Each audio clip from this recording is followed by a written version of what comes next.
ये लोग chief ministers के बच्चे हैं, इनके बाप दादा कैबिनेट मिनिस्टर्स रह चुके हैं, लेकिन फिर भी ये खुद को मिडिल क्लास स्ट्रगल करके एक्टिंग में आने वाले आउटसाइडर्स बताते हैं। आखिर किसको बेवकूफ बना रहे हो आप? हेलो, मैं तनुश्री और आप देख रहे हैं वेरी इंटरेस्टिंग। एक्टिंग आपको फिल्मों तक पहुंचा सकती है, लेकिन पॉलिटिकल पावर आपको कहीं भी पहुंचा सकती है। ये तो मानते हो ना? बॉलीवुड में कुछ अभिनेता नेता नगरी से सीधे सीधे तौर पर जुड़े हुए हैं, जिनके बारे में हर कोई जानता भी है, लेकिन कई ऐसे छुपे रुस्तम अभिनेता हैं जो पॉलिटिकल फैमिली से वेरी वेल कनेक्टेड हैं, जिससे उनकी बॉलीवुड जर्नी काफ़ी आसान हो जाती है।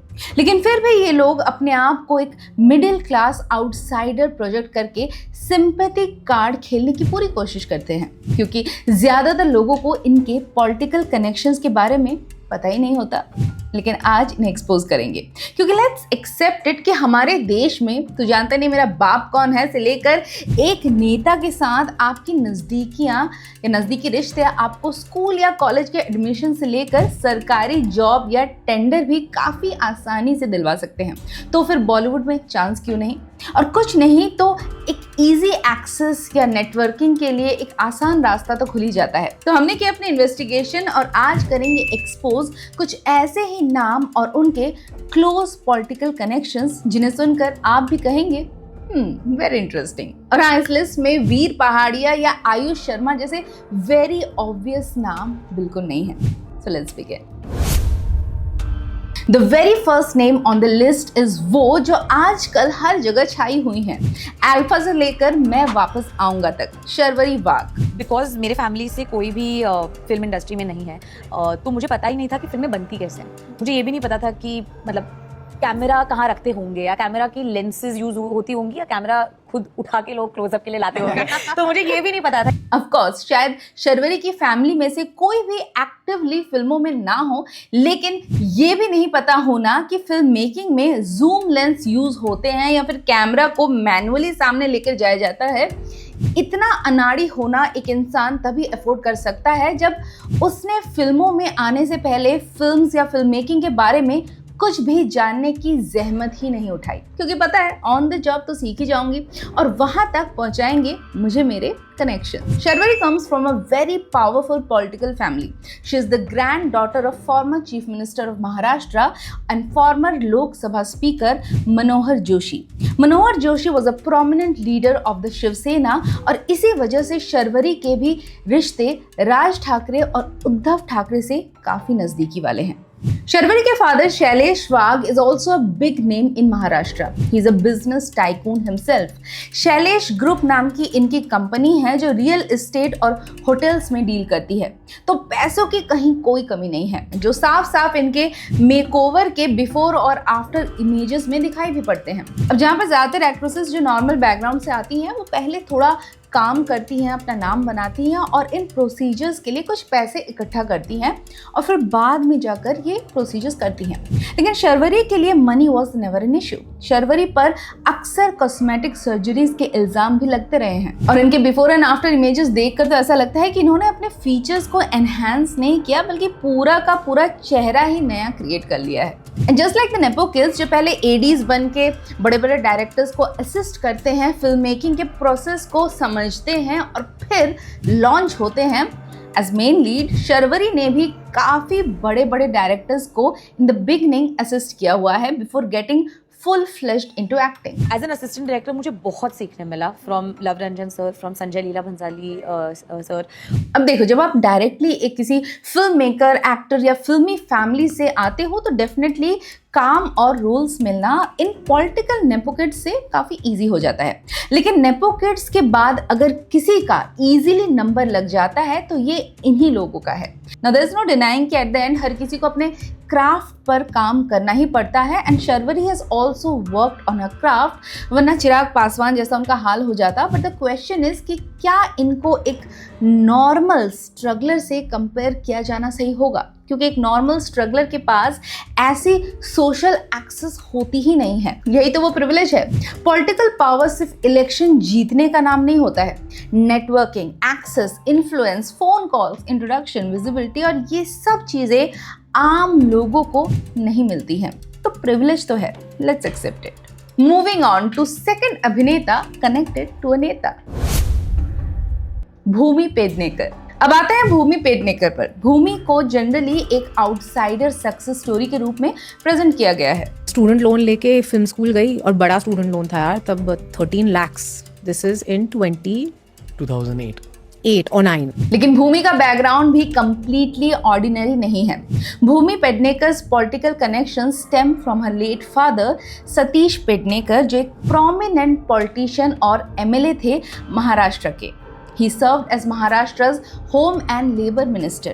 भूमि की मदर भी प्रोमिनेंट पॉलिटिकल एक्टिविस्ट रही हैं और हरियाणवी फिल्मों की प्रोड्यूसर भी रह चुकी हैं। स्टार्टिंग में भूमि ने अपने पॉलिटिकल कनेक्शंस के बारे में कभी मीडिया में ओपनली डिस्कस नहीं किया। जो कहानी सबको सुनाई गई वो ये थी कि Bhumi was working as an casting assistant at Yash Raj Films for 6 years. मुझे किसी ने कहा कि एक कास्टिंग असिस्टेंट की नौकरी, एक जॉब है जो उसकी ओपनिंग है, तो आप जाके ट्राई करो। मुझे कोई इंटरेस्ट नहीं था कास्टिंग में, ना मुझे पता था कास्टिंग होती क्या है। और इसी दौरान एक मॉक ऑडिशन की रिकॉर्डिंग जो दूसरे एक्टर्स को एज अ रेफरेंस देनी थी, उसमें भूमि एक्ट करती हैं। और जब उसे YRF की famous casting director Shanoo Sharma ने देखा तो उन्होंने कहा कि हटाओ, किसी और को क्यों लेना, यही ऑडिशन काफी है, तुम हो YRF की नेक्स्ट हीरोइन।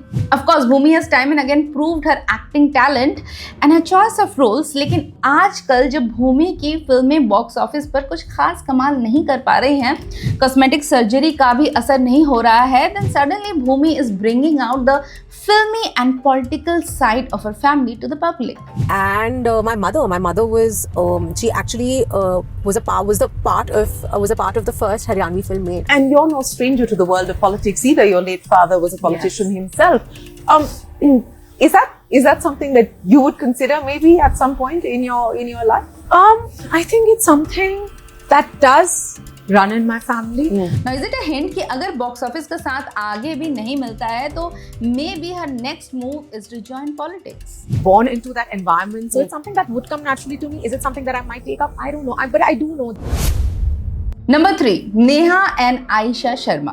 आपने इनको विरल भयानी या दूसरे बॉलीवुड पैप पेजेस की फीड में अक्सर देखा होगा और सोचा होगा कि कौन है ये लोग, कहां से आते हैं। आपने इनको फिल्मों में इतना नहीं देखा होगा जितना इन्हें सोशल मीडिया में जिम में जाते और निकलते हुए देखा हो। शक्ल से स्ट्रगलर दिखने वाली इन बहनों के पास आखिर इतना टाइम और पैसा कहां से आता है पैप्स को बुलवाने के लिए? फिर जब फादर आपके पॉलिटिशियन हो तो टेंशन किस बात की? नेहा और Ayesha Sharma are the daughters of Ajit Sharma, a senior leader of the National Congress who served as MLA for Bhagalpur. हालांकि 2025 के बिहार लोकसभा इलेक्शंस वो हार गए थे, लेकिन नेहा शर्मा ने अपने फादर की इलेक्शन कैंपेनिंग में जमकर हिस्सा लिया था। 2024 में खुद अजीत शर्मा ने पब्लिक स्टेटमेंट्स में नेहा शर्मा के पॉलिटिक्स में आने का हिंट भी दिया था। भागलपुर लड़ेंगे और भागलपुर अगर आता है तो मैं तो चाहता हूँ मेरी बेटी नेहा शर्मा लड़े, क्योंकि हम तो विधायक हैं।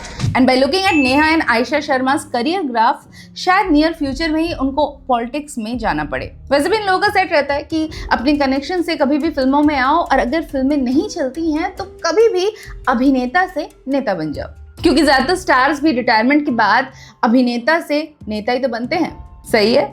Moving on to number 4, Arunoday Singh, a versatile actor जो फिल्मों में अक्सर कॉप बनते हुए नजर आते हैं। रिसेंटली माँ बहन मूवी में भी नजर आए थे। Arunoday Singh is the grandson of former Madhya Pradesh chief minister late Arjun Singh. His father is Ajay Arjun Singh, a prominent politician and member of the Madhya Pradesh Legislative Assembly. क्यों चौंक गए? But last and definitely not the least, and में 2 नाम हैं, 2 ऐसे नाम who ruled Bollywood. Mister king Khan and mister perfectionist, Shahrukh Khan and Aamir Khan. तो starting से ही शाहरुख खान और आमिर खान एक दूसरे के कॉम्पिटिटर माने जाते हैं। माने क्या जाते हैं? हाँ, आजकल एक तो उम्र हो गई है और आजकल सब PR ग्रूम्ड हो चुके हैं, तो सब एक दूसरे के दोस्त होते हैं कैमरा के सामने। लेकिन याद है वो time not very long ago जब आमिर खान ने शाहरुख की खिल्ली उड़ाई थी। अपने कुत्ते का नाम शाहरुख खान रखा था और प्राउडली उसे इंटरनेट पर बोस्ट भी किया था। उन्होंने ब्लॉग में लिखा कि मैं एक पेड़ के नीचे बैठा हूँ और शाहरुख मेरे पाँव चाट रहा है, मैं उसे बिस्किट फेंक रहा हूँ और वो और मेरे पैर चाट रहा है। शाहरुख ने भी बदला लिया था। आमिर खान जब 3 इडियट्स को प्रमोट करने के लिए भेस बदलकर पूरे इंडिया में घूम रहे थे, तो उसी टाइम शाहरुख खान की भी film my name is Khan की प्रमोशंस चल रहे थे। राइवलरी इतनी ज़्यादा थी कि उन्होंने आमिर खान की फिल्म प्रमोशन स्ट्रैटेजी को छिछोरा बताया था कि एक लेवल पे आके फिल्म मेकर्स, और I would like to believe हम भी उसी लेवल के हैं, कि हम अपनी फिल्म की पब्लिसिटी करने के लिए छिछोरापन करेंगे। सो जवाब में आमिर ने भी शाहरुख को छिछोरा बुला दिया। छिछोरापन का सवाल है, उन्होंने ये वर्ड इस्तेमाल किया छिछोरा। जी, जी। तो शायद वो इस चीज़ के बारे में ज़्यादा जानते होंगे, क्योंकि वो काफ़ी छिछोरापन खुद अपनी ज़िंदगी में करते हैं, तो वो बड़े एक्सपर्ट हैं इन चीज़ों में। फिर बाद में दोनों को पीआर ने समझाया कि देखो, ऐसे ओपनली एक दूसरे के जो फीलिंग्स हैं वो मीडिया में बताना सही नहीं है। तो दोनों की दोस्ती हो गई। आमिर ने शाहरुख के घर जाकर उनसे पर्सनली माफ़ी भी मांगी। बट एक्चुअली फिर वो मेरे घर आए और बहुत स्वीटली उन्होंने कहा कि यार ये मुझे लगता है जो मैंने बात इवन मजाक में भी कही हो, डबल मीनिंग भी हो, या इसका मायने गलत हो। और अब तो वो एकदम भूल गए हैं कि कभी दोनों ने एक दूसरे को छिछोरा भी कहा था। तब तक आप लोगों ने एक दूसरे को छिछोरा नहीं कहा था। छिछोरा? किसने कहा छिछोरा? किसने कहा छिछोरा? अब उम्र हो गई है तो हो सकता है कि भूल गए हों, लेकिन पॉलिटिकल कनेक्शंस वो कहाँ हैं, यही सोच रहे हैं ना। तो जैसे इन दोनों में प्रोफेशनल राइवलरी एक लंबे समय से चली आ रही है, ठीक वैसे ही शाहरुख खान के फादर और आमिर खान के अंकल भी प्रोफेशनल राइवल्स हुआ करते थे, political rivals. During the 1957 Lok Sabha elections, Shah Rukh Khan's father Mir Taj Mohammad Khan Gurgaon consistency से एक इंडिपेंडेंट कैंडिडेट की तरह चुनाव लड़ते हैं। किसके अगेंस्ट? मौलाना अबुल कलाम आज़ाद, जो आमिर खान के ग्रेट ग्रैंड अंकल थे। मौलाना अबुल कलाम आज़ाद जो एक प्रोमिनेंट फ्रीडम फाइटर रह चुके हैं और इंडिया के फर्स्ट एजुकेशन मिनिस्टर भी थे, उन्होंने मीर ताज मोहम्मद खान को 1,91,221 वोट से हरा दिया था। And what's more, Shah Rukh Khan's father did not receive a single vote in this very election. Now this rivalry is a generational one. Bollywood में प्रिविलेज सिर्फ फिल्म फैमिलीज तक सीमित नहीं है। कहीं प्रिविलेज सरनेम से आता है तो कहीं पर पॉलिटिकल लेगेसी से, कहीं बिजनेस पावर से तो कहीं सोशल इन्फ्लुएंस से। लेकिन जब भी नेपोटिज्म डिबेट होता है, डिस्कशन सिर्फ कपूर या भट्ट फैमिलीज पर ही आकर रुक जाती है। पॉलिटिकल प्रिविलेज की बात तो कोई करता ही नहीं है। आज जरूरत किसी को विलन बनाने की नहीं है, जरूरत सिर्फ इतनी है कि नेपोटिज्म की डेफिनेशन को थोड़ा ऑनेस्ट बनाया जाए। क्योंकि प्रिविलेज तो है, फिर भले ही वो फिल्म स्टूडियो के गेट से आए या फिर विधानसभा और पार्लियामेंट के कॉरिडोर से। और जब तक बॉलीवुड के इस प्रिविलेज को एक्सपोज नहीं किया जाएगा, तब तक नेपोटिज्म की डिबेट भी आधी सच्ची और आधी नरेटिव ही लगेगी। That's it for today. आपको इनमें से कितने के पॉलिटिकल कनेक्शंस के बारे में पता था, मुझे कमेंट करके जरूर बताना। और क्या आप पॉलिटिकल कनेक्शंस को प्रिविलेज मानते हैं या फिर नहीं, मुझे अपने थॉट्स नीचे कमेंट में शेयर करके जरूर बताना। और मैं मिलती हूँ नेक्स्ट संडे ठीक रात 9 बजे बॉलीवुड से जुड़ी एक और इन्वेस्टिगेशन के साथ, जो होगी वेरी इंटरेस्टिंग।